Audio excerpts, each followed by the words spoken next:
दोस्तों दुबई में air show के दौरान जो भारत का तेजस गिर गया था या गिराया गया था उस पे से आज हम पर्दा उठाने वाले। दूसरा तेजस था जो इस तरीके से गिर गया था। पाकिस्तानी दूसरी तरफ मजाक उड़ा रहे हैं, पायलट की मौत का मजाक बनाया जा रहा है, जबकि दूसरी तरफ इंडिया ने इन्वेस्टिगेशन स्टार्ट कर दी है। और इसी पे चर्चा करने के लिए हमारे साथ एक्सरा ऑफिसर एनके सूद सर। सूद सर नमस्कार, आपका बहुत बहुत स्वागत है।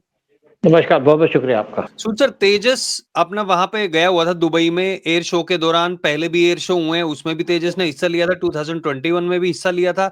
लेकिन अब की बार ऐसा क्या हुआ? क्योंकि कुछ दिन पहले ये खबर भी चलाई जा रही थी पाकिस्तानियों के द्वारा कि तेजस का ऑयल लीक हो रहा था। क्या ये ऑयल लीक का था या कुछ साजिश है इसके पीछे?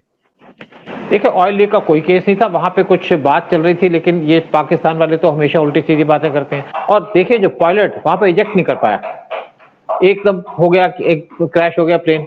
और ये प्लेन बड़ा अच्छे से परफॉर्मेंस कर रहा था। यहाँ पे तालियां बज रही थी बहुत सारी कि जिस तरीके से प्लेन परफॉर्म कर रहा है, जिस तरीके से यहाँ पे काम चल रहा है, जिस तरीके से तेजा की परफॉर्मेंस थी। अचानक लो लेवल पे जब प्लेन आया तो ये क्रैश हो गया और पायलट को चांस नहीं मिला इजेक्ट करने का। हमारे को जो तेजस है उसका चिंता नहीं है, हमारे को चिंता है हमारे पायलट की, जो बहुत ट्रेन्ड पायलट था। और ऐसे शोज के अंदर सबसे ट्रेन्ड पायलट को यूज किया जाता है, उन्हीं को लाया जाता है। लेकिन तेजस का जो इस टाइम पे क्रैश था वो बहुत चिंता की बात है इंडिया के लिए। और इसके ऊपर पूरी ये उम्मीद लगाई जा रही है, इस टाइम पे जो एजेंसी इस टाइम पे इन्वेस्टिगेशन कर रही है, स्पेशली मैं रॉ की बात करूंगा कि यहाँ पे इसके अंदर साबोटाज है। और साबोटाज का मतलब नहीं किसने बम रख दिया, किसी ने तेल में कुछ मिला दिया। साबोटाज का मतलब है कि यहाँ पर एजेंसी काम कर रही थी इंडिया के खिलाफ। और कौन सी एजेंसी हो सकती है? इस पे जो पूरा शक जा रहा है वो जा रहा है यूएस की सीआईए के या उनकी डीप स्टेट के तरफ, और वही हो सकते हैं जो इसको डैमेज कर सकते हैं। सीआईए इस टाइम पे बहुत ज्यादा ऑफेंसिव है इंडिया के खिलाफ। आपने देखा कि पीएम मोदी पे मारने की भी कोशिश की गई थी सीआईए के द्वारा, जब वो एससीओ की मीटिंग अटेंड करने गए थे चाइना के अंदर। और ये प्लेन का जो प्रोजेक्ट है ये काफी डिले हो गया, और डिले का मेन रीजन था इसके लिए हमको जो इंजन चाहिए थे वो थे यूएस की जीई कंपनी से। उन्हें डिले कर दिया। उसके बाद इंडिया ने एक एग्रीमेंट साइन किया जी के साथ 99 इंचेस का, जो हमको सप्लाई करने थे कुछ सालों के अंदर, लेकिन उसमें भी उन्होंने काफी देरी कर दी। और यूएस ये नहीं चाहता कि इंडिया प्लेन बनाए, यूएस ये नहीं चाहता कि इंडिया ग्रो करे, यूएस ये नहीं चाहता कि इंडिया स्ट्रांग हो, यूएस ये नहीं चाहता कि हमारी इकोनॉमी स्ट्रांग हो, और वो अपने F-35 को बेचना चाहता हमें। लेकिन हमने कहा कि हमें अगर F-35 बेचना तो टेक्नोलॉजी ट्रांसफर कीजिएगा, ताकि हमें आप पे डिपेंडेंट न रहे, किसी पे डिपेंडेंट न रहे। और हमें अगर टेक्नोलॉजी मिलेगी तो हमें कोई चिंता नहीं होगी, हमें स्पेयर पार्ट भी चाहिए होते हैं। लेकिन अगर हमारा इंडिजिनियस एयरक्राफ्ट का प्रोग्राम चलता तो हमें कोई दिक्कत नहीं थी, ना तो स्पेयर पार्ट्स की, ना टेक्नोलॉजी की, ना किसी और चीज की।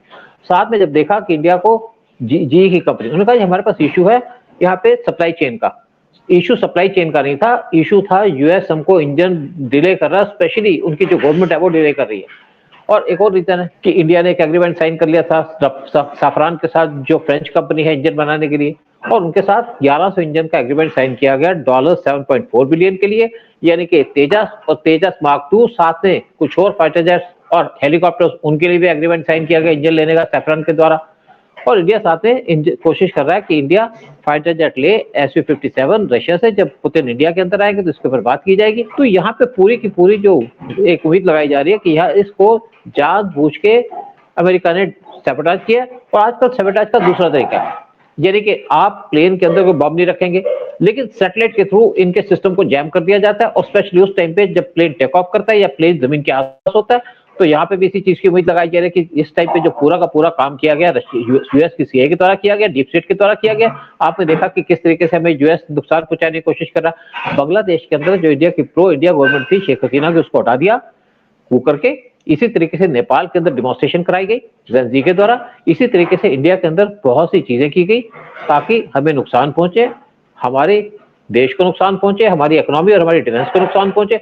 इंडिया अपनी इकोनॉमी तो ठीक कर रहा है, साथ में जो इंडिया का मेन कंसर्न है वो है उसकी डिफेंस को, उसको स्ट्रांग करना। आज हम स्ट्रांग है, अगर हमारी आर्मी की बात करें हम काफी स्ट्रांग है। हमारी नेवी की बात करें जहां पे हम 25 सबमरीन बना रहे हैं फॉर $31 बिलियन, जिसमें से न्यूक्लियर सबमरीन बनाई जा रही है SSN और SSBN। लेकिन अभी तक हम थोड़ा पिछड़े हुए हैं प्लेन बनाने के अंदर, क्योंकि यूएस ने हमारे प्रोजेक्ट को डिले कर दिया, उनकी जी की कंपनी ने डिले कर दिया। और हम इस टाइम पे बहुत सी चीजों पे प्रिक्योर करने की कोशिश कर रहे हैं। हम फ्रांस के साथ कोशिश कर रहे हैं कि 114 फाइटर जेट ले लें, साथ में 144 फाइटर जेट लेने की कोशिश कर रहे हैं SU-57, जो 5th जनरेशन के फाइटर जेट है रशिया से। और तेजस खुद बनाने के लिए इंडिया की जो जरूरत थी वो थी 42 स्क्वाड्रन की, लेकिन हमारे पास इस टाइम पे सिर्फ 28 स्क्वाड्रन है चाइना और पाकिस्तान को काउंटर करने के लिए।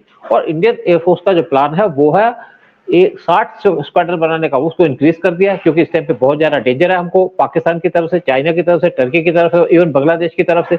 तो इसलिए इंडिया इस प्रोजेक्ट पे काम कर रहा था, लेकिन ये पहली बार नहीं है जब ऐसा काम हुआ है। आपको याद होगा जब ऑपरेशन सिंदूर हुआ मई 2025 में, तो उसके बाद 12 जून 2025 को इंडिया का AI-171 वो जब उड़ा, उसकी फ्लाइट जानी थी ब्रिटेन के अंदर, यूके के अंदर, तो उड़ने के 32 सेकंड के अंदर क्रैश हो गया। और आपको याद होगा, अगर आपने सारे वीडियो देखे होंगे, कि उस टाइम पे प्लेन की पूरी रिकॉर्डिंग थी, और पूरी रिकॉर्डिंग थी टेक ऑफ से लेकर के क्रैश तक, वो भी किसी इंडिविजुअल के द्वारा की जा रही थी। और ये कोई बाई चांस की बात नहीं है, ये कोई एक इंसिडेंट नहीं है, एक जानबूझ के, क्योंकि हम प्रूफ तो ला नहीं सकते। और ये कहा जाता है कि उसके ऑयल को शायद ऑयल ना किया हो, और ये हो ही नहीं सकता कि अगर एक पायलट प्लेन उड़ा रहा है तो उसके ऑयल को ऑन ना करे। और यहाँ पे पूरी की पूरी साजिश थी। और ये भी कहा जाता है कि प्लेन जब टेक ऑफ करता है या लैंड करने की कोशिश करता है, तो उस टाइम पे उसको कभी भी स्ट्राइक किया जा सकता है, कुछ इलेक्ट्रॉनिक गैजेट्स के द्वारा या सैटेलाइट्स के द्वारा। और ये एक्चुअली था बदला जो इंडिया ने ऑपरेशन सिंदूर करके पाकिस्तान को हराया था, और यूएस से बदला लेना चाहता था, साथ में टर्की बदला लेना चाहता था। उस टाइम पे उस एयरपोर्ट पे जितना भी स्टाफ था जो कार्गो को हैंडल करता था, वो टर्किश था, एक टर्किश कंपनी उसको हैंडल कर रही थी।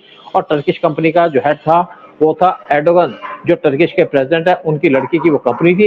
इंडिया ने इमीडिएटली उसके साथ एग्रीमेंट रद्द कर दिया और उसको भगा दिया वहां से, ताकि दोबारा से ऐसे इंसिडेंट ना हो। और सिर्फ ये इंसिडेंट नहीं है, अगर आपको याद हो कि 2021 में 5/12/2022 की बात कर रहा हूं मैं, जब हमारे सीडीएस विपिन रावत वो हेलीकॉप्टर में जा रहे थे साउथ के अंदर, तो उनका अपना हेलीकॉप्टर क्रैश हो गया। और तब यहाँ पे बात हो रही थी, मैं टीवी चैनल में बैठा था, वहां पे बात हो रही थी, बहुत से जो एक्सपर्ट्स हैं वो कह रहे थे कि इसका या सैबोटेज का केस हो सकता है, इंजन फेल हो गया होगा। तो मैंने वहां कहा कि अगर एक इंजन फेल हो गया, ये तो इस डबल इंजन का था हेलीकॉप्टर, एक इंजन फेल हो गया तो दूसरा इंजन काम करेगा। और फिर ये भी बात थी कि पायलट की वहां पे हिल्स आ गए, तो हिल्स अचानक तो नहीं आएंगे। अगर पायलट को रास्ता पता होता है तो ट्रेन पायलट उसी रास्ते में जाते हैं जो उनको रास्ता पता होता है।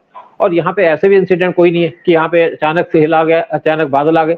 जब पायलट ट्रेवल करते हैं तो पायलट को पूरा रास्ता पता हो, जैसे रोड का रास्ता पता होता है उसी तरीके से पायलट को रास्ता पता होता है। अगर सीडीएस के टाइम में वेदर खराब होता तो सीडीएस वहां जाते ही नहीं। आपको याद होगा कि पीएम मोदी एक बार पंजाब के बॉर्डर पे जा रहे थे, फिरोजपुर के ऊपर, देखा कि वहां वेदर खराब है, तो पीएम मोदी का जो ट्रिप थे कैंसिल कर दी गई, क्योंकि वीआईपीज को ऐसी सिचुएशन में लाया नहीं जाता। लेकिन जब विपिन रावत का हेलीकॉप्टर जा रहा था तो कहते बादल आ गए, उसके बाद हिल से टकरा गया।